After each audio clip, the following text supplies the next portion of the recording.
The poor girl burst into tears. After marrying an old man, she thought he was broke too.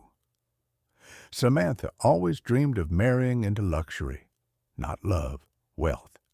She wanted penthouse views, silk robes, gold jewelry that clinked on her wrists, and weekend getaways in Paris. Her friends called her ambitious.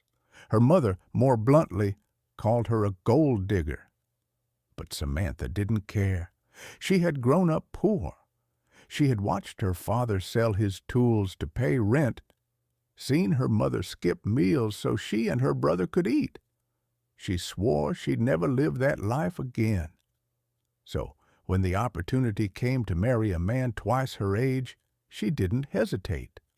Harold Montgomery, 65, wrinkled hands, thinning hair, and eyes too soft for someone who had supposedly once been a millionaire.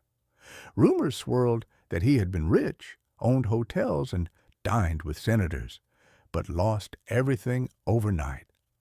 Now he lived in a modest one-bedroom rental on the edge of town, drove a beat-up truck, and wore clothes from thrift stores. Samantha had only one thought.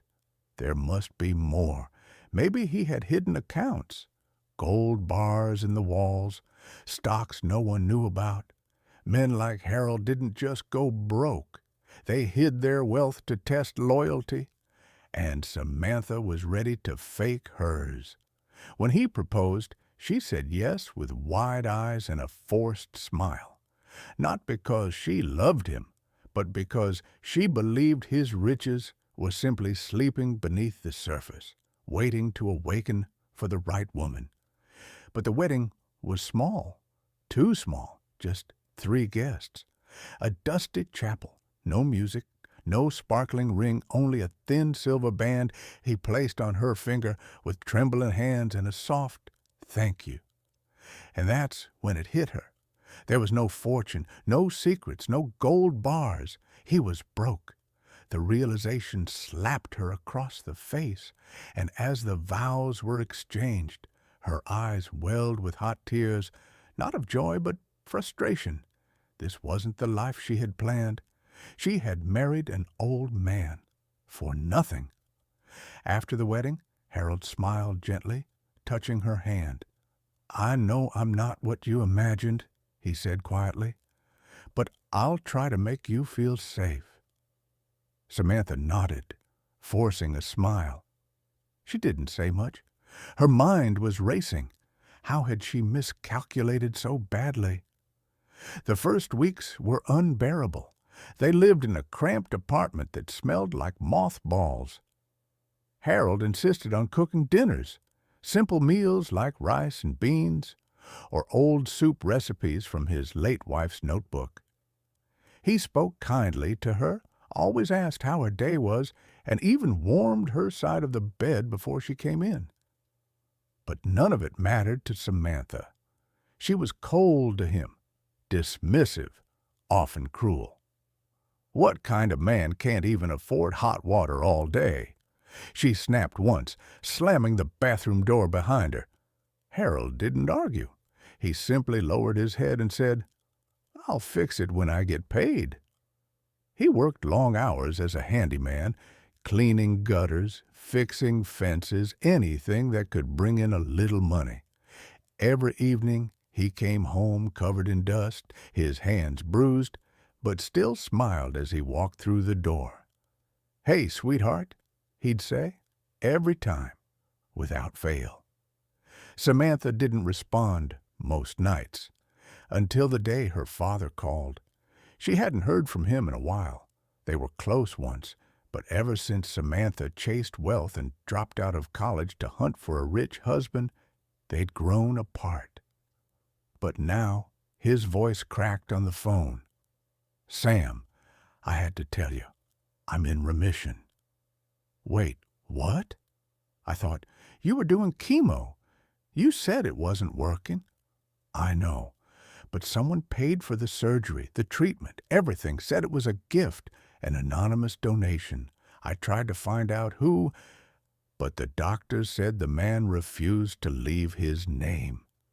Samantha blinked, stunned. Later that night, she asked Harold if he knew anything about it. He paused, then smiled faintly. "Your father once repaired my truck for free when I was in a bad place. It was the least I could do." "You—" He nodded. "I sold the last share of my company to pay for it."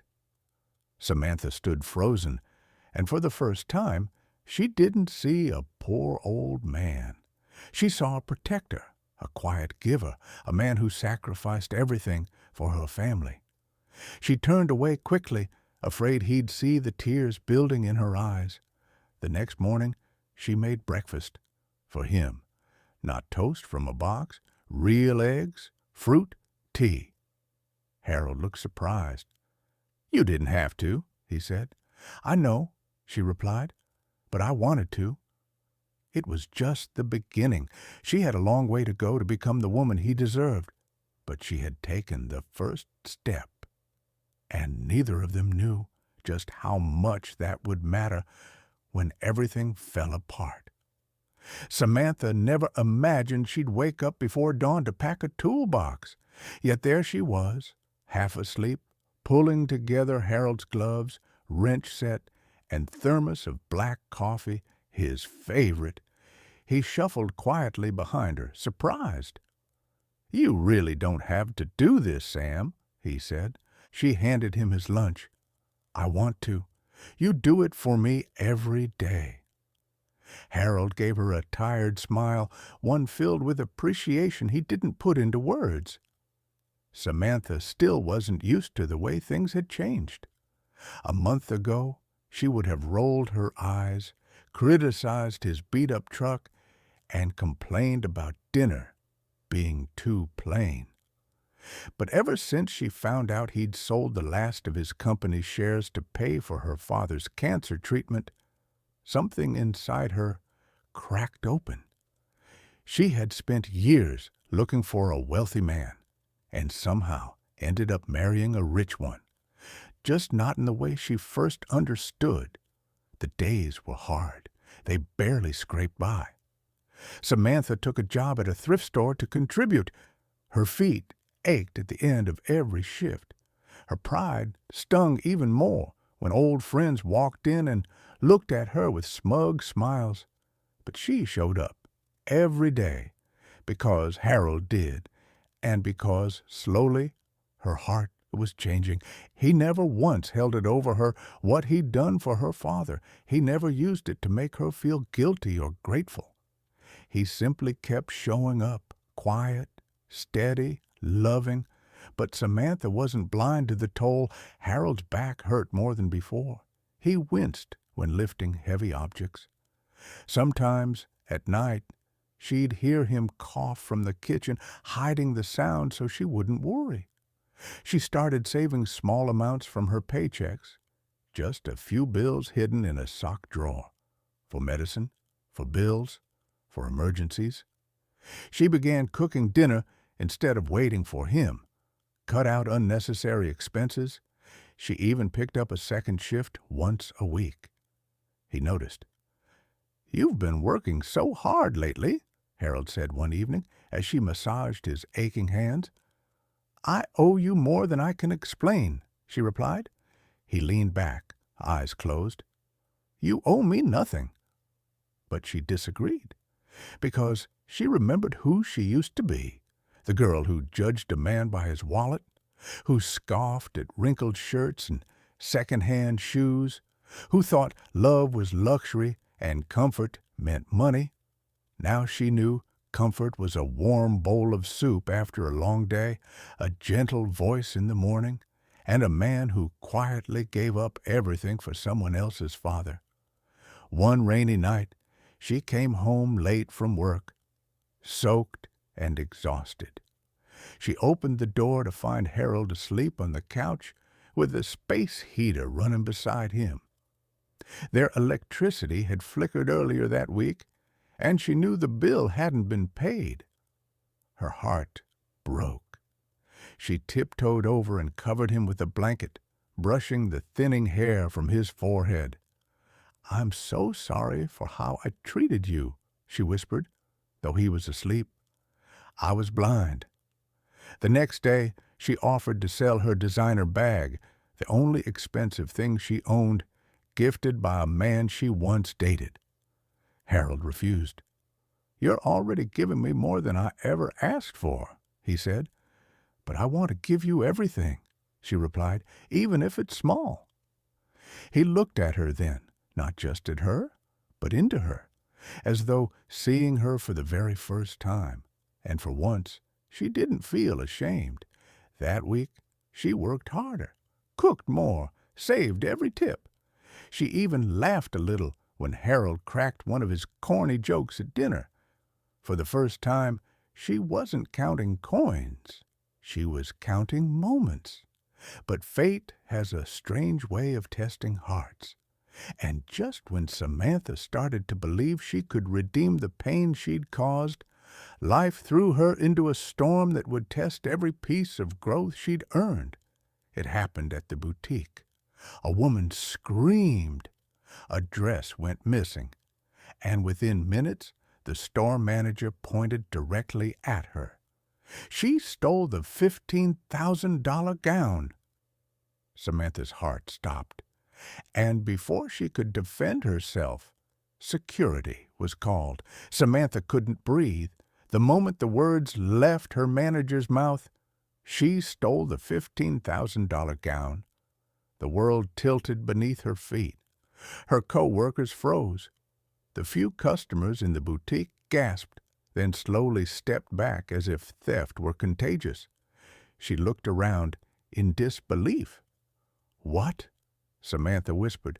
I didn't—" The manager, a stern woman named Marlene with cold eyes and an even colder heart, stepped forward with folded arms. "You were the last one near the dress. We checked the footage. You walked into the changing room with it. It never came out." Samantha shook her head, her voice trembling. "That's not possible. I put it back on the rack. I remember." Marlene scoffed. "Don't insult me. You think I haven't seen this trick before?" Before Samantha could respond, security arrived. 2 officers in black uniforms entered the boutique and walked toward her, slow but purposeful. One of them gently took her by the arm. "We'll need to ask you to come with us, ma'am."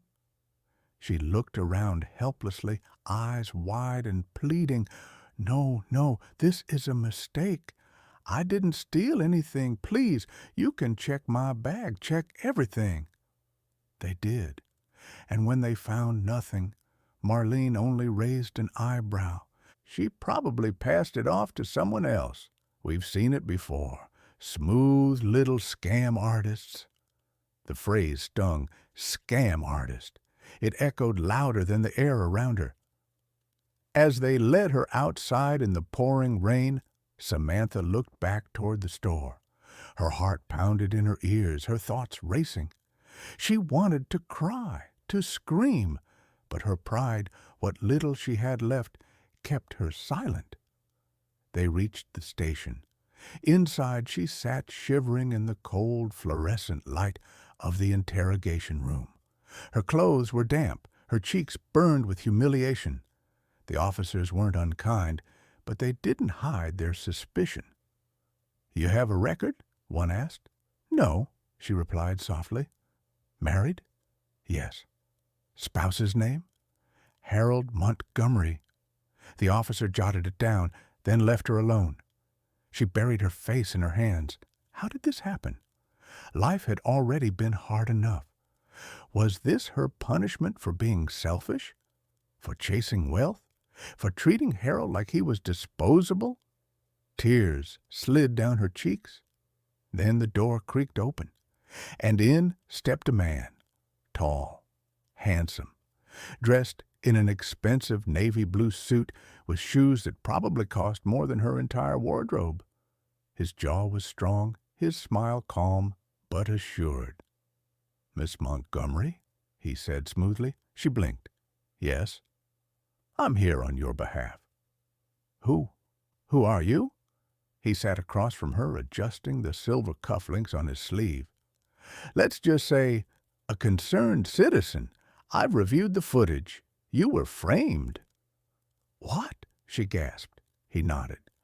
"Another employee, blonde with a butterfly tattoo behind her ear, entered the changing room shortly after you. She walked out with a large coat. Bulky. She hid the gown underneath. The security cameras missed it at first because she exited through the employee entrance. But we got the angle from the alley behind the boutique." Samantha's hands flew to her mouth. The man slid a paper across the table. Clear screenshots printed from footage. "You didn't steal anything, Mrs. Montgomery. You were set up." The officer re-entered, this time looking sheepish. "Apologies, ma'am. You're free to go. We've arrested the real thief." Samantha stood slowly, legs shaky. But before she left, she turned to the stranger. "Why did you do this? Why help me?" He smiled.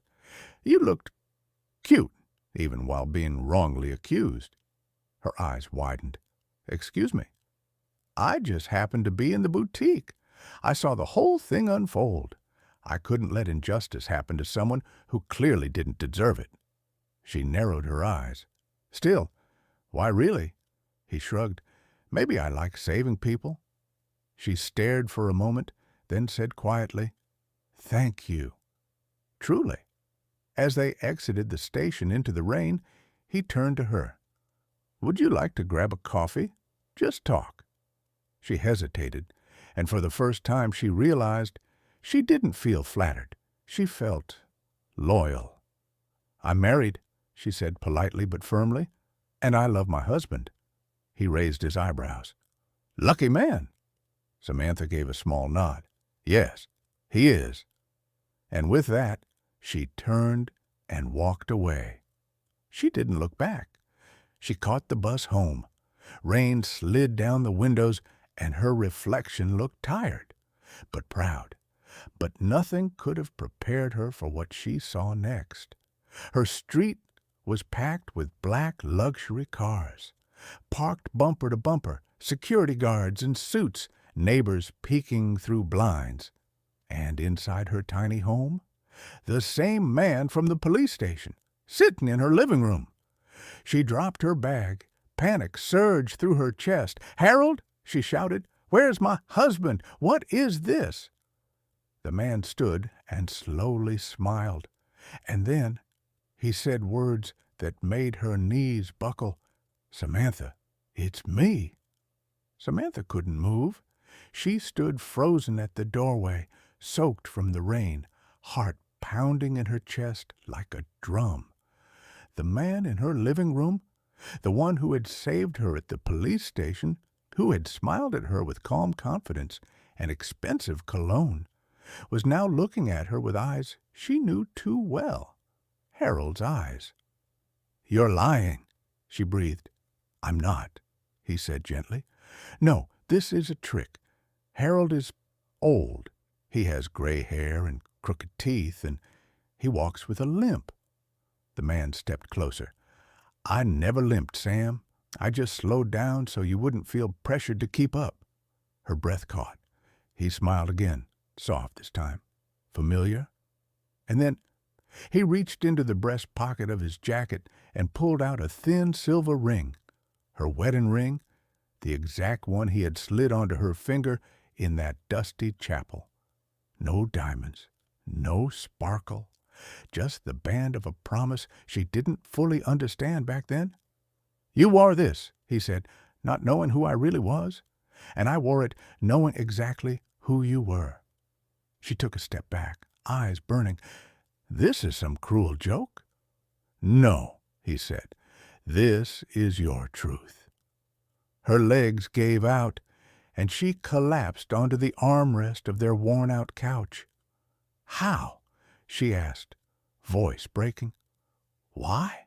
Harold walked to the window and looked outside at the line of sleek cars and hired security. Then he turned to her. "I built and sold 3 companies by the time I turned 50.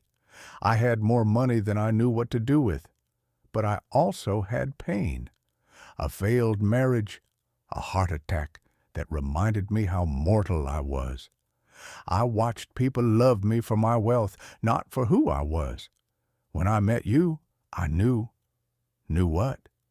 That you were looking for a way out of struggle. You didn't love me, but you wanted what I had, and I don't blame you. You came from nothing. She flinched. But I also saw something deeper, something you didn't even know was there. You were tired, scared, proud, and under all that gold-digging nonsense was a woman who didn't want to need anyone. He stepped closer. So I tested you, not to punish you, to teach you. You made me suffer, she whispered. I lived with you in the same struggle. I didn't shield myself. I gave up everything that could make it easy just to see how you would respond when there was nothing left to take. Tears streamed down her face. And I was awful to you? Harold knelt in front of her. Yes, you were. Samantha sobbed. I'm so sorry. I know, he said. I thought you were useless. I treated you like a burden. But then, he said softly, you changed. He took her hands in his. You cooked for me. You saved your money. You defended me. You started to love me, not for what I had, but who I was. She cried harder, the pain and humiliation flooding through her. I didn't deserve your love. No, he said, but you earned it. She looked up into his eyes, younger now, sharper, but still, her Harold. I can't believe this, she said. You're not poor? You're rich? He chuckled. Very. And all those nights we counted coins were necessary. The cold showers? I suffered them too. She let out a shaky laugh through her tears.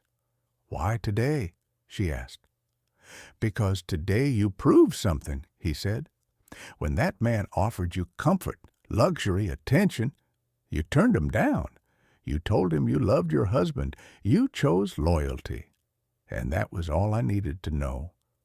He kissed her hands gently. I never wanted to trick you. I wanted to see who you could be when love was tested by struggle, not wrapped in gold. She looked around the room, still her tiny home, but filled with people in suits, polished shoes, and silent smiles. Security guards, assistants, drivers, every one of them waiting for him. I don't know what to say, she whispered. Don't say anything. He stood and extended his hand. Just come with me. Where? He smiled. Home, the real one. And outside, a car door opened. Not just a car, a Rolls-Royce, and everything she thought she knew about her life shattered and began again. Samantha sat in the back seat of the Rolls-Royce, still soaked from the rain, heart racing louder than the hum of the engine. Harold, no longer in wrinkled flannel and dusty boots, now wore a crisp, tailored suit, the kind you only saw on magazine covers and CEOs.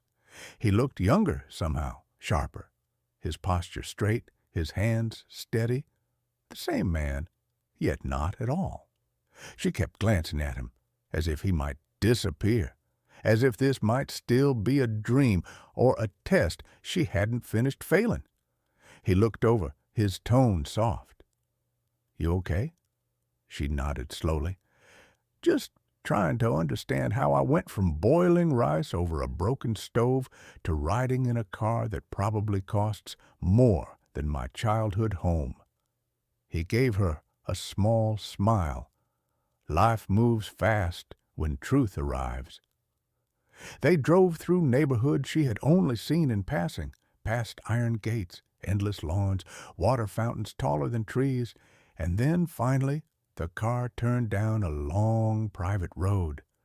Lined with flowering trees and glowing lanterns, it led to a mansion, not a house. A mansion, marble steps, huge columns, floor-to-ceiling windows, a waterfall flowing into a koi pond. The kind of place she once pretended didn't make her heart ache. Samantha stepped out cautiously, heels clicking on stone. "This is where you live?" she asked. "Where we live now," Harold corrected. She felt small, not because of the house, but because of the guilt. He held the front door open. "Come in." The interior sparkled, glass chandeliers, polished floors, vaulted ceilings with murals that looked hand-painted.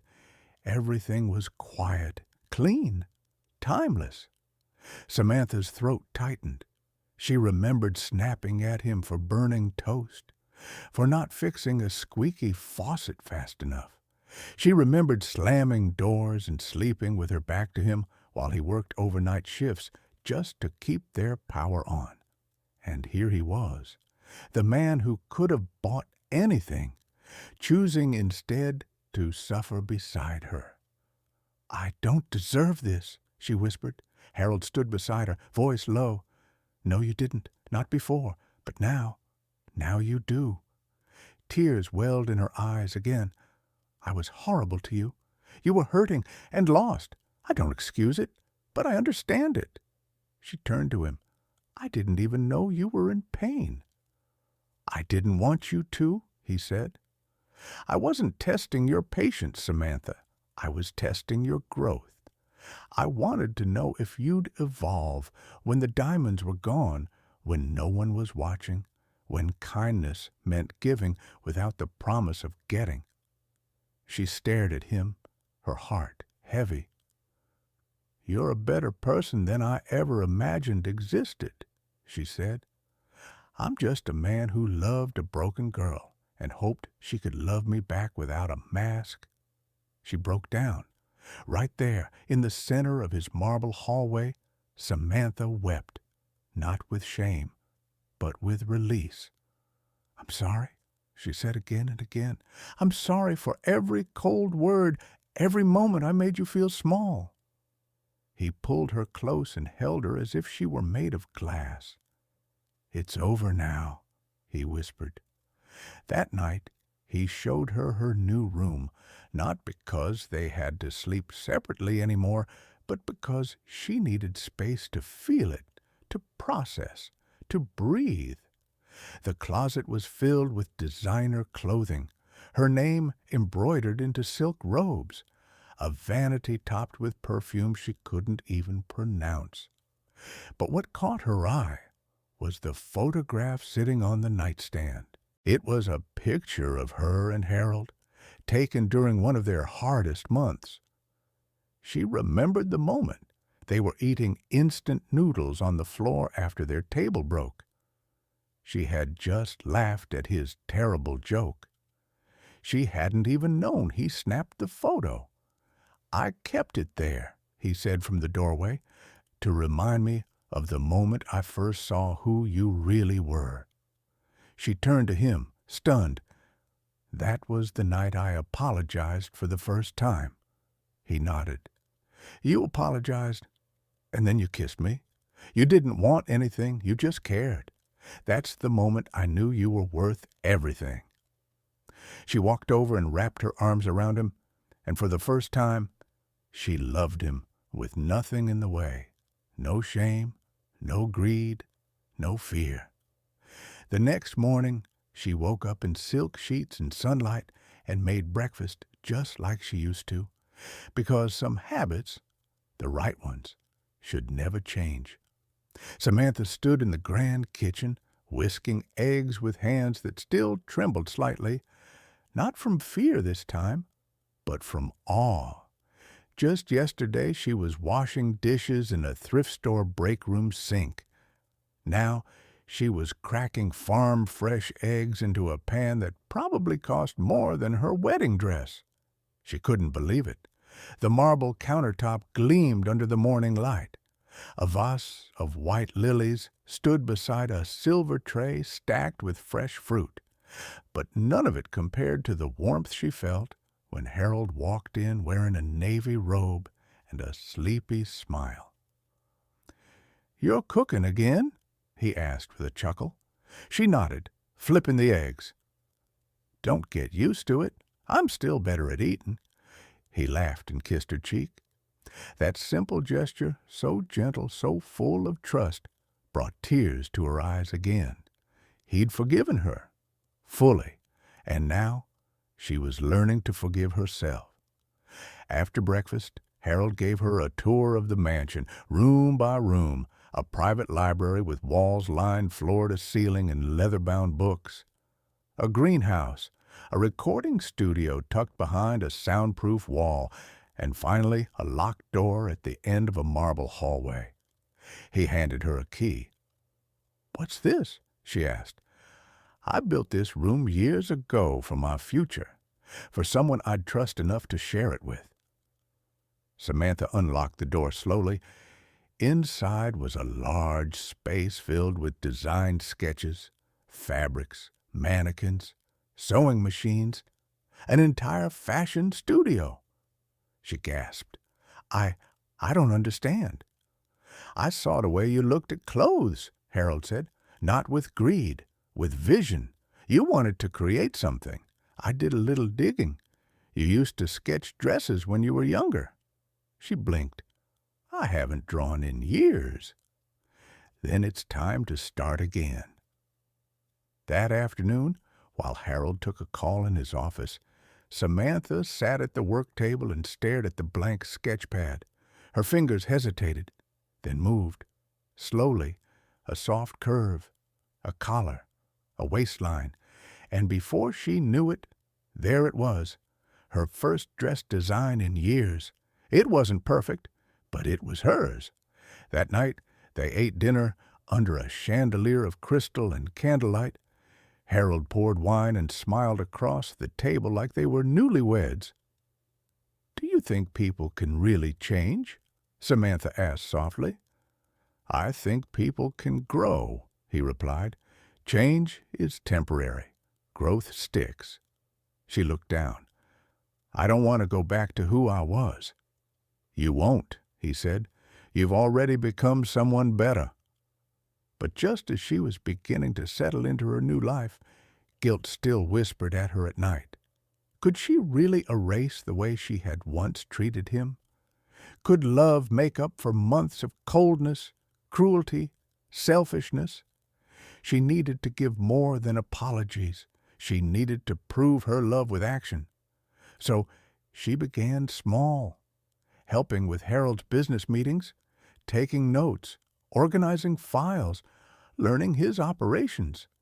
She even shadowed his accountant to understand how wealth was managed. Harold had planned to slow down, but with Samantha's renewed energy, he began opening new ventures, this time with her at the table beside him. She spoke less now, listened more. Her once demanding voice had become steady, curious, focused. He took her to fundraisers where she used to feel invisible. Now she stood confidently at his side, not as a trophy, but as a partner. One day, while walking through the neighborhood, a young woman stopped her. "You're Harold Montgomery's wife, right?" Samantha smiled. "Yes." "I read your story in that business magazine. You used to work at my friend's store." "Oh?" "She said you were always so kind, even when people weren't kind to you." Samantha blinked. Kind? Someone remembered her as kind?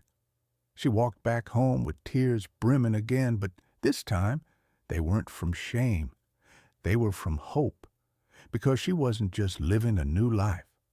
She was becoming a new woman. And the best part? She didn't need diamonds or designer bags to feel worthy anymore.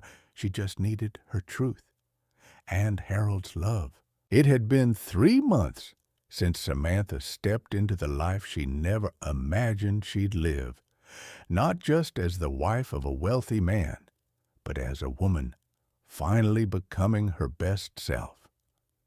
Days started with fresh coffee in the sunroom, followed by sketching new clothing designs, helping Harold manage business meetings, and ending with late-night walks under the stars. But what she didn't know was that life was about to offer her a decision, one that could either affirm everything she'd learned or tempt her back into the version of herself she thought she'd buried. It started at a charity gala. Samantha walked in wearing one of her own designs, a silk emerald gown with a high slit and delicate stitching around the neckline. It turned heads the moment she entered the ballroom, but not because of the dress alone. She walked differently now, carried herself with humility and grace. She was no longer pretending to belong. She did. Midway through the night, a woman in a gold gown approached her with a glass of champagne and a camera crew behind her. "Excuse me, Samantha Montgomery?" "Yes," she replied, a bit surprised. "I'm Lila Durant, talent scout for Fleur Global Fashion Group. Your name has come up in some quiet but very high places. We've seen your sketches, watched the boutique sales from your test pieces, and we're intrigued." Samantha blinked. How did you see my work?" Lila smiled. "Word travels fast when the work is good." She handed Samantha a sleek white card. "We want to offer you a 6-month fashion residency in Paris, all expenses paid, a studio, mentorship, full funding to build your own line, a potential launch under the Fleur label." Samantha stood there stunned. She glanced at Harold across the ballroom, chatting with a group of investors. He hadn't heard the conversation, but he smiled at her from across the room, giving her the look he always did, the one that said, "You are more than enough." Lila leaned in. "You don't need to decide now, but I will say this. Opportunities like this don't wait around." When they got home that night, Samantha sat on the edge of their bed and turned the card over in her hand again and again. Harold came in, loosening his tie. "You were quiet on the drive back," he said. "I got offered something," she whispered. He sat beside her. "Tell me." She handed him the card. He read it slowly. When he finished, he set it down and looked at her. "Do you want it?" "I don't know. I mean, yes, I dreamed of this, but I don't want to leave us." "You wouldn't be leaving us," Harold said. "You'd be growing for you. And if that growth takes you to Paris, then I'll buy a new passport and visit you every weekend." Samantha smiled, tears threatening to fall. "But what if I lose what we have?" she asked. He took her hand. "If what we have is real, then distance won't break it. And if it does, then we weren't strong enough anyway." Her heart swelled. She looked around their room, the flowers he left her every Sunday, the framed photo of their noodled dinner, the desk covered in her sketchbooks. This home was her peace, but the world outside was calling her purpose. Could she hold both? She lay awake most of the night, and in the morning, while Harold brewed coffee, she walked into the kitchen and said just 3 words. "I'm going." Harold didn't flinch. He didn't frown. He simply walked over, kissed her forehead, and said, "Then let's start packing." The next 2 weeks were a blur. Passport renewals, design portfolios, visa forms. Samantha found herself studying French on the flight, butterflies churning in her stomach as the Eiffel Tower came into view. Paris was magic. The studio, bigger than her first apartment. Her mentor, a legend in the fashion world. The pressure, immense. But Samantha rose. She designed from 6 a.m. to midnight, ate baguettes on the balcony, cried once on the phone with Harold when a piece didn't fit. But he calmed her. "You're not failing," he said. "You're stretching." And then, just as she began to feel confident, she got a call, a woman's voice, shaky. "You don't know me, but I know your husband, and you need to come home now." The house was full of people, but all Samantha saw was Harold, laid across white linen sheets, oxygen mask, gently hissing, chest rising and falling slowly, as if even breathing now required more effort than he could give. His eyes were closed, but his face still held the softness that had once melted her icy heart. She sat beside him and reached for his hand. It was colder than she remembered. "I'm here," she whispered. His fingers twitched. Then, slowly, his eyes fluttered open. "Sam," he croaked, voice dry. She nodded, smiling through her tears. "I'm not leaving again." He blinked, the smallest smile cracking his tired lips. "Good. I missed you. I missed you more." The doctors had called it exhaustion, heart strain, a silent condition that had gone unnoticed for months. The collapse wasn't from illness alone. It was from carrying too much, for too long. He had waited until she found herself. And now his body was asking him to rest. The following days were quiet. Samantha never left his side. She brushed his hair, read him chapters of her favorite fashion books, showed him photos of her Paris designs, even ones that failed. He listened to them all. "You always had it in you," he said. One afternoon, he asked her to wheel him into the sunroom. They sat in silence, hand in hand, watching the birds on the patio rail. "I thought money could fix everything," Samantha said suddenly. Harold turned to her. "But it couldn't fix me," she continued. "Not until I lost it all. Not until I earned love without it." "You did earn it," he said gently. "You fought for it, and that's something money can't buy." She nodded, heart swelling with emotion. Later that week, she surprised him. In the guest room upstairs, where Harold's late wife once kept her piano, Samantha had quietly set up a display.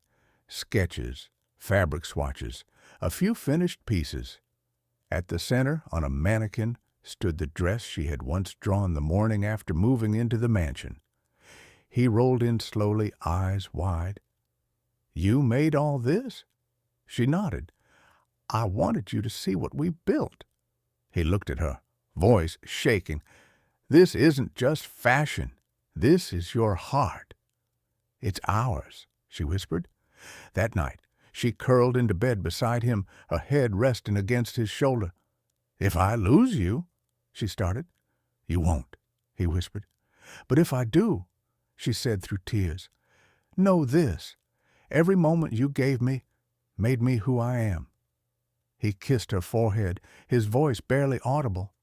"And you gave me something too." "What?" "Hope." The next morning, Samantha woke up to find him staring out the window. He looked stronger. Color had returned to his cheeks. His hand gripped hers tighter. "You scared me," she said. "I scared myself."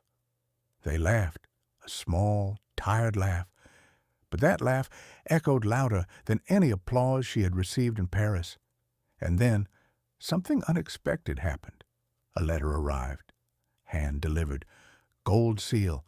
From Fleur Global, it read, "Samantha Montgomery, we would like to fund your first independent fashion house based in New York. We have watched not only your work, but your story. The world needs both." She handed it to Harold. He read it, smiled, and handed it back. "Looks like the world finally caught up to who I knew you were." Samantha held the letter to her heart, but her next words surprised even herself. "I don't want to move to New York yet." Harold raised an eyebrow. "You don't?" She shook her head. "I want to be here with you until we're both ready. The world can wait a little longer." He didn't argue. He just nodded. Because now they both knew what really mattered, and this time she wasn't walking toward wealth. She was standing beside love. 2 years later, the woman who once chased diamonds now stood under soft lights in front of a glowing crowd, wearing a sleek black dress of her own design. The sign behind her read, "Montgomery House, a fashion line born from love. Samantha took a breath before stepping up to the microphone. The room erupted into applause, but even in all the noise, her eyes found the only face she wanted to see, Harold's. He was seated in the front row, wearing a sharp charcoal suit, silver hair combed back, eyes shining with quiet pride. Though he walked slower now and tired faster, he never missed a moment of hers. Not one. She cleared her throat, fighting tears. "This collection isn't about fabric or fame," she said, voice steady but emotional. "It's about growth, about the people who see you at your worst and still believe in your best. It's about second chances, about learning that wealth means nothing if your soul is bankrupt." Another round of applause. Cameras flashed, but all she saw was Harold, smiling, nodding, her anchor. After the show, reporters crowded around her. How did it all begin? Was it true you used to be broke? Is it true your husband was once disguised as a poor man? She laughed softly, gently guiding them aside. "It began with a mistake," she answered, "but it ended in truth." Backstage, she pulled Harold aside into a quiet lounge. He sat slowly, legs tired, hands trembling, just slightly. She knelt before him, cupping his face. "You made this possible," she whispered.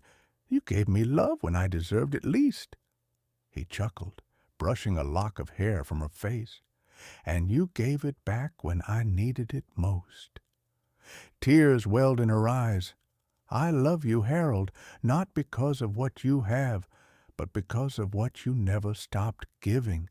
That night they drove home in silence, her head resting against his shoulder in the back of the car.